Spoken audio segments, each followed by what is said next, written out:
Economia 4.0. Apresentação: Almir Freitas. Bom dia, guaibeiros! Estamos começando a Economia 4.0 deste sábado, 13 de setembro. Na mesa de áudio, Jefferson Gomes, central técnica Cleiton Lopes e Jorge Brum, gerência de jornalismo e esporte Rafael Sequim e direção geral de Claudinei Girotti. Lembrando que o Economia 4.0 é um oferecimento Fê Comércio, a força do sistema solado, Teg Banrisul Velo e com mensalidade grátis, peça sua, e Sindaerg, Sindicato dos Administradores do Estado do Rio Grande do Sul, o parceiro do crescimento. E a NetSchool System acaba de anunciar seu mais recente relatório sobre a evolução do panorama de ataques de negação em serviços distribuídos. Para quem é da área, os famosos DDoS. A empresa monitorou mais de 8 milhões de ataques DDoS globalmente no primeiro semestre deste ano. Os ataques evoluíram para armas de influência geopolítica de alta precisão capazes de desestabilizar infraestruturas críticas. A América Latina segue sendo o principal alvo de ataques no contingente e figura entre os mais visados globalmente, com o Brasil sofrendo 550.550 ataques no primeiro semestre deste ano. Com a gente hoje no Economia 4.0, Kleber Carriello, engenheiro e consultor sênior da NetSchool Brasil, especializado em cibersegurança e visibilidade de redes. Kleber, bom dia. Bom dia, Almir. Bom dia, audiência aí. Obrigado pelo tempo para estar aqui com vocês. Esses ataques são super importantes. Eu vou dar um atalho para a gente começar a falar, Kleber, que é estar mesmo próximo das pessoas e aproveitar a tua experiência para falar um pouco desses ataques PIX que vem sofrendo as empresas periféricas. Não é exatamente ao PIX, né, nem ao Banco Exato. Central, mas as empresas periféricas que acessam o sistema do PIX, né? Por que isso está acontecendo, Kleber? Qual é a sua avaliação sobre isso? Bom, eu acho que essa questão do PIX, ele de fato está mais próximo à sociedade, né? Não tem uma relação direta com DDoS em si, apesar dos dois serem ataques que impactam também a sociedade, né? Mas aí você colocou muito bem, o sistema PIX, na realidade, quando a gente usa o termo ataque ao sistema PIX, acho que é um termo muito generalista, porque, de fato, o Banco Central, obviamente, o PIX é uma estrutura recente, bem sucedida, né?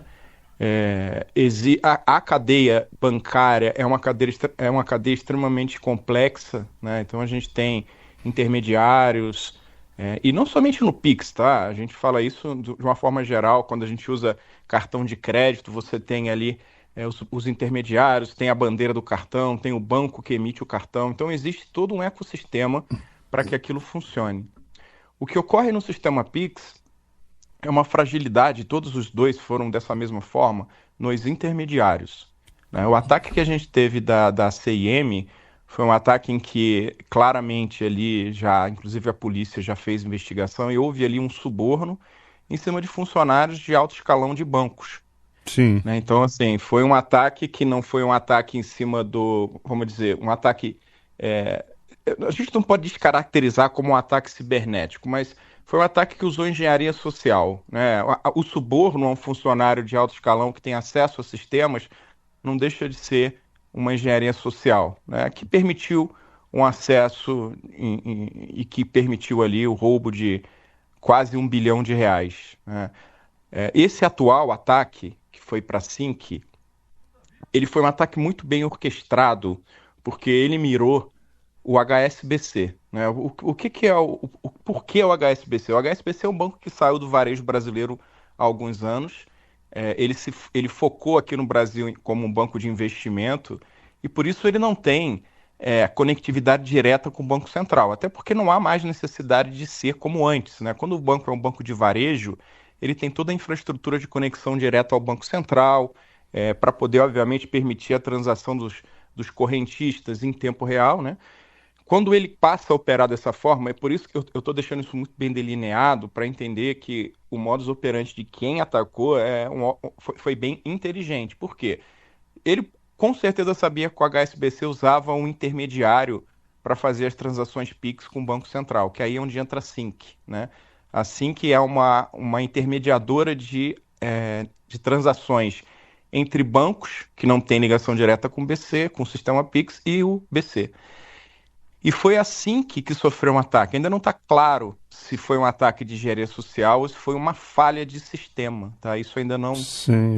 a gente ainda não tem visão. O que é uma possibilidade, né? O que é uma possibilidade e me parece que, pelo que eu tenho entendido, não pequena, tá? A grande diferença entre um e o outro é que me parece, né, na verdade, de forma geral, vocês também vão achar isso, que houve uma ação mais eficiente do BC, né? Por quê? No primeiro ataque, qual é o modus operandi do atacante?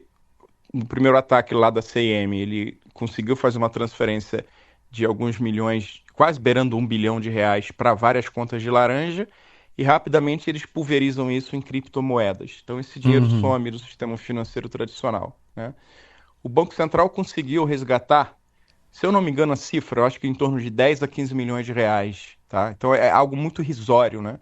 Sim, no conjunto total do que foi desviado, né? Porque assim, quando o ataque é orquestrado globalmente, no caso de criptomoedas facilitou muito, mas se a gente olhasse antes da criptomoeda com um ataque como esse, onde usava o sistema SWIFT aí para fazer a pulverização desse dinheiro em vários países, normalmente escolhiam-se países onde se sabia que existia uma latência de ação, principalmente países da Oceania, leste europeu, onde o dinheiro rapidamente sumia e muitas vezes era sacado. Hoje em dia a criptomoeda ela facilita isso, porque entra ali, não que ela não permita o rastreio, mas muitas vezes não permite saber o dono da carteira, né? Isso é um facilitador. Mas a grande diferença, resumindo, né, entre o ataque anterior e esse, é que houve uma ação bem rápida do Banco Central, onde a própria Sinqia, ela detectou muito rapidamente, acionou o banco, e o banco ele conseguiu, eu não vou dizer que foi um sucesso, porque a cifra ainda roubada foi alta, né? Exato. Mas 83% do valor que havia sido desviado, ele foi restaurado, né? Ele foi resgatado, a polícia conseguiu, junto com o Banco Central, conter, né, antes que ele pulverizasse. Porém, existe uma cifra ainda de algumas dezenas de milhões de reais que sumiram do sistema bancário em criptomoeda, né? Então, isso mostra pra gente que houve de fato uma evolução dos sistemas, mas há muita coisa a se evoluir, né? E deixa claro, como você colocou bem no início da nossa entrevista aqui, que há uma fragilidade, principalmente nos intermediários, né? Que isso tem muito a ver com segurança, né? Obviamente 100% a ver com segurança, mas é que existe sempre um elo frágil, né? Por mais que o sistema do Banco Central seja robusto, que o sistema do HSBC interno seja robusto, basta um elo fraco para que toda essa cadeia ela desmorone, né? Isso é uma regra geral na segurança da informação, né? Para a gente tentar fazer um link com os ataques que a gente comentava lá no início, né, da Kenneth School System tem esse relatório, essa fragilidade do sistema ela acaba se dando primeiro envolvendo pessoas que têm acesso à criptografia desses fornecedores de grandes conglomerados financeiros e do Banco Central, que tem acesso ao sistema do Banco Central, ou também por iniciativa de grupos interessados na manipulação. Eu tento identificar por que isso se vem de grupos. Enfim, essa é uma grande dúvida que eu tenho. A resposta é muito simples. Por trás tanto do ataque DDoS e do relatório que a gente disponibilizou há pouco e esse ataque, por trás existe ganho financeiro. E quando existe ganho financeiro, e a gente vai explicar um pouquinho com mais calma aí no tempo que a gente tem, onde estaria esse ganho financeiro, não nesse ataque Pix, que esse imediato, a gente consegue Sim. entender facilmente, mas o que existe o nosso mundo hoje é 100% digitalizado, né? E hoje, para você ter uma ideia, um levantamento feito, se eu não me engano, foi pela Polícia Federal aqui no Brasil, a maioria dos assaltos, vamos dizer assim, né, dos roubos hoje ocorrem via meios cibernéticos. É maior do que roubos que ocorrem fisicamente. Então, assim, aquele roubo que o cara aponta uma faca, uma arma, te agride na rua, hoje ele já está menor do ponto de vista de perda financeira para quem está sendo agredido do que os ataques que usam engenharia social, os ataques cibernéticos, aqueles ataques que vêm por WhatsApp fazendo engenharia social, um site fraudulento, esses tipos de ataque eles já tomaram uma proporção maior do que os ataques cotidianos. Isso é uma coisa para a gente refletir. Na verdade, a gente está vivendo, né, eu sempre digo isso, vieram algumas revoluções, a Revolução Industrial talvez tenha sido a maior. A gente está vivendo agora, com certeza, num momento de transição, porque muitas coisas ainda estão se estabilizando. As próprias redes sociais, né, a forma como ela é, a questão do controle dela. A gente está vivendo um momento de transição onde também, obviamente, o mundo do crime também transiciona junto, né? Onde é que o dinheiro está indo? Né? Então, essa questão do Pix, a gente tem a parte de engenharia social que é muito forte, a parte de software em si, né, que está por trás de tudo isso que a gente fala, a gente está falando agora via WhatsApp, e tudo isso obviamente tem códigos, são códigos programados por humanos que muitas vezes tem erro. Né? No passado, se a gente remetesse a 10, 15 anos atrás, a maioria dos ataques ele se utilizava de fragilidades em códigos programados. Isso era o modus operandi há 15 anos atrás, porque era o mais fácil. Hoje em dia, óbvio que existem ainda falhas de código, falhas de implementação de códigos, falhas de relações de confiança entre códigos, como esse do Pix que a gente está vendo, mas também há a engenharia social, que é um elo muito frágil. Né? A psicologia, ela traz a possibilidade para o atacante, talvez, de ter mais sucesso do que ele investir num ataque baseado numa falha de código. Né? Além do fato que, na minha opinião, não quero crucificar a criptomoeda, mas é um destino que a rastreabilidade ela é mais difícil, né? Não é impossível, mas com certeza, com certeza. Ainda mais quando você pulveriza em várias carteiras, né? A criptomoeda, o blockchain, na realidade, vamos dizer assim, que algumas usam, né? Elas trouxeram, de fato, eu diria, uma flexibilização, uma cara nova para um sistema financeiro, vamos dizer assim, paralelo. Ainda é aquela história que eu estava dizendo de transição, né? Onde isso vai parar? Para onde isso vai, né? A gente agora tem o Rex, que é a moeda, a criptomoeda brasileira, que está começando a ser implantada também pelo BC. Enfim, a gente está naquele momento de transição. E com certeza, isso que tu falou, o Bitcoin, por exemplo, é uma forma, sim, não somente por, vamos dizer, criminosos pequenos, mas também por grandes criminosos em estados, em países que utilizam dessa forma, vamos dizer, de financiamento global, né, de sistema financeiro global, para, por exemplo, fugir de embargos econômicos. Né? A gente sabe disso. Coreia do Norte, por exemplo, ela tem exército de hackers aí, comprovadamente, e que se beneficia aí dos ataques DDoS, inclusive, que a gente vai falar há pouco, e pode ser até agora uma especulação minha, dessas fraudes que ocorrem em sistemas financeiros, não dá para descartar a ideia de que exista aí um Estado por trás disso, né, que se beneficia disso, porque é uma forma que ele tem de rentabilizar. Né? Então, a gente tem isso hoje, um mundo altamente globalizado, altamente conectado, ele abre essas possibilidades. Né? Não dá para descartar. E aí, eu não sendo um especialista como Kleber Carriello, engenheiro e consultor da sênior da Netscout, é que ligo as duas coisas quando os ataques de DDoS evoluíram para armas de influência geopolítica de alta precisão, capazes aí de desestabilizar infraestruturas críticas. Aí é que eu faço uma ligação das coisas, né? Então, isso é um tema muito legal, porque quando você... Não vamos entrar, obviamente, em contar a história toda, mas o DDoS ele tem uma relação muito direta com a evolução da internet. Né? O ataque DDoS, ele nada mais primeiro que o ataque DDoS, da forma como a internet foi construída, ele é algo que é insolúvel em cima de como a internet é baseada hoje. Ou seja, não tem como resolver, não tem como eliminar todo o ataque. Não, porque a internet é uma rede assimétrica. E a internet, assim como qualquer engenharia que se faça, ela tem limites físicos, literalmente, né? Eu até na última vez que a gente conversou, eu dei um exemplo, né?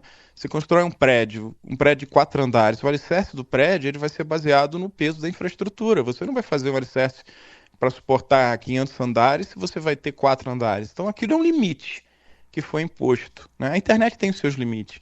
Eu tenho uma quantidade de banda em casa, você tem uma em casa, você está conectado em 5G, o outro está em 3G. Qual é a assimetria aí? Exato. A velocidade que cada um está acessando essa rede gigante. Então, se eu tenho uma capacidade maior que a sua e tenho acesso ao seu endereço internet, o famoso IP, eu poderia estar mandando muito mais pacotes, que seriam essas informações de dados, do que você pode receber, né? Porque como eu sou maior que você do ponto de vista de acesso a essa grande rede, eu poderia saturar a sua entrada e evitar que você consiga acessar essa grande rede.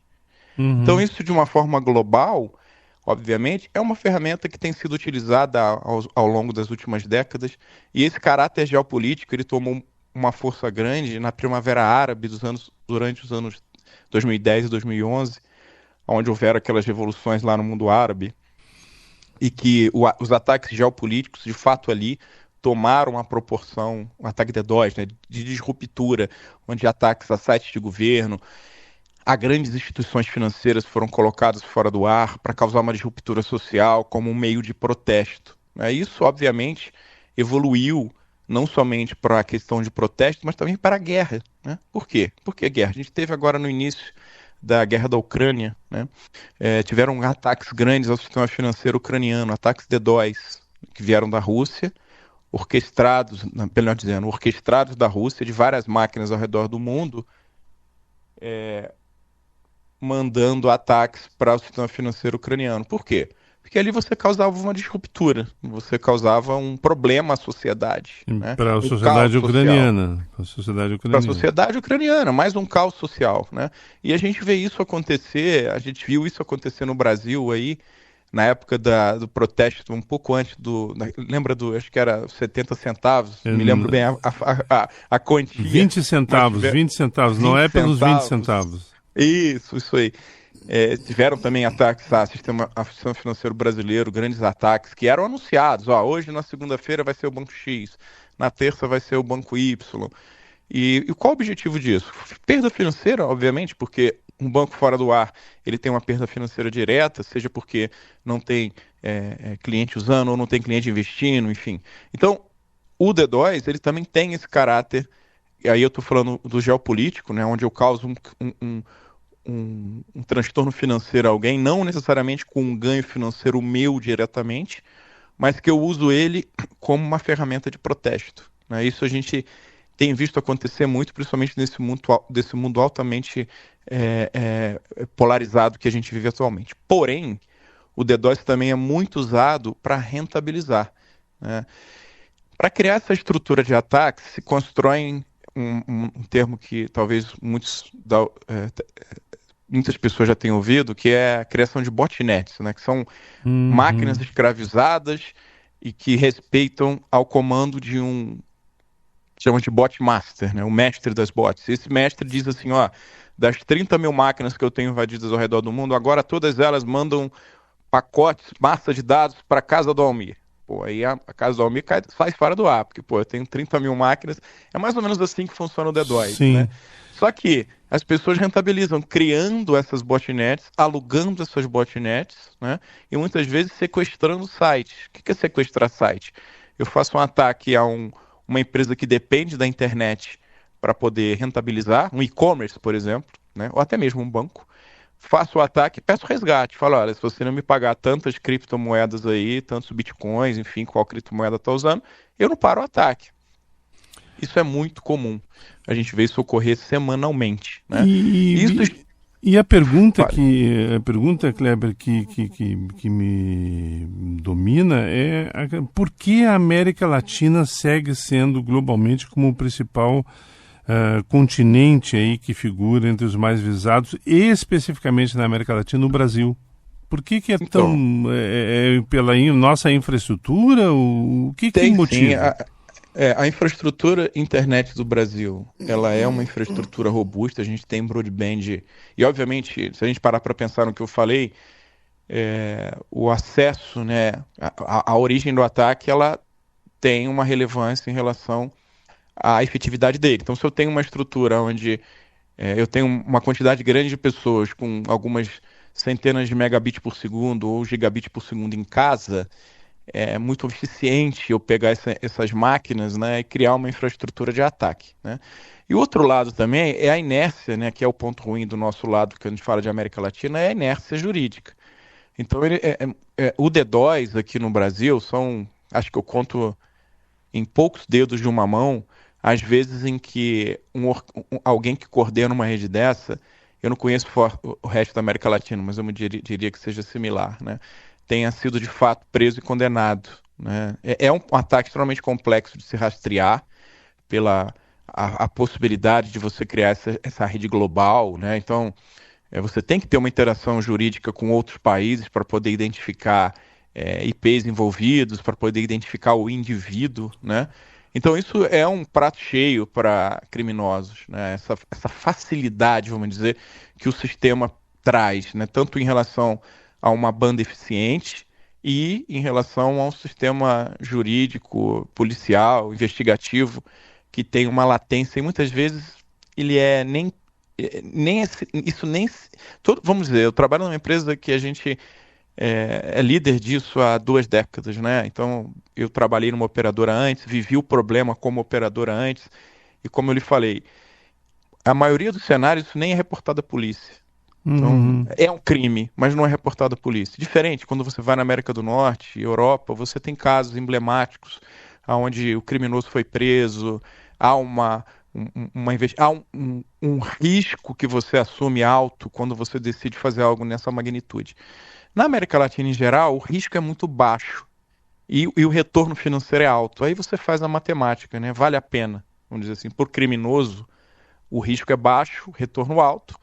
Então ele faz a conta e verifica que vale a pena. Acho que isso justifica bastante esse número expressivo, Brasil e América Latina, como um dos líderes aí, infelizmente, de ataques DDoS. Talvez porque aqui as instituições temam os reflexos de anunciar um ataque, mostrar a fragilidade. Também, né? Então, esse é um tema bem interessante, porque o ataque DDoS, ele não é uma fragilidade da empresa em si, como eu disse. Sim. Mas a população em geral, quando ouve na mídia, né, ou sei lá, seja ela a mídia social ou a mídia tradicional, um ataque DDoS, que se use o termo, que causou uma disruptura no banco XPTO, né?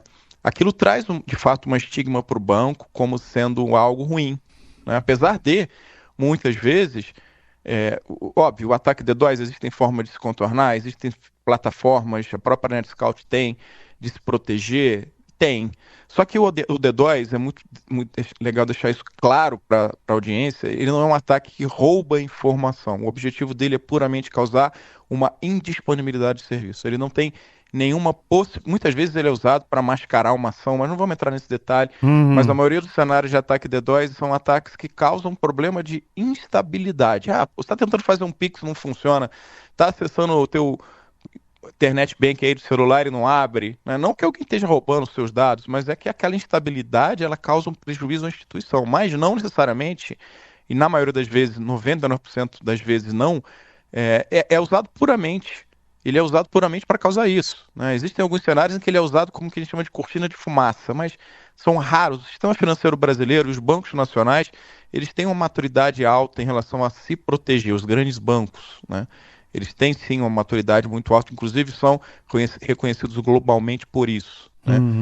E o DDoS, ele, de fato, como você falou, né? Vou acionar, isso causa uma estigma. acho que, novamente citando o que eu falei de evolução digital, a gente ainda está aprendendo, né? A bela parte da sociedade, talvez 95% da sociedade, ainda não tem esse entendimento que permite fazer esse discernimento, essa separação entre eventos do mundo digital, né? Então, perfeito.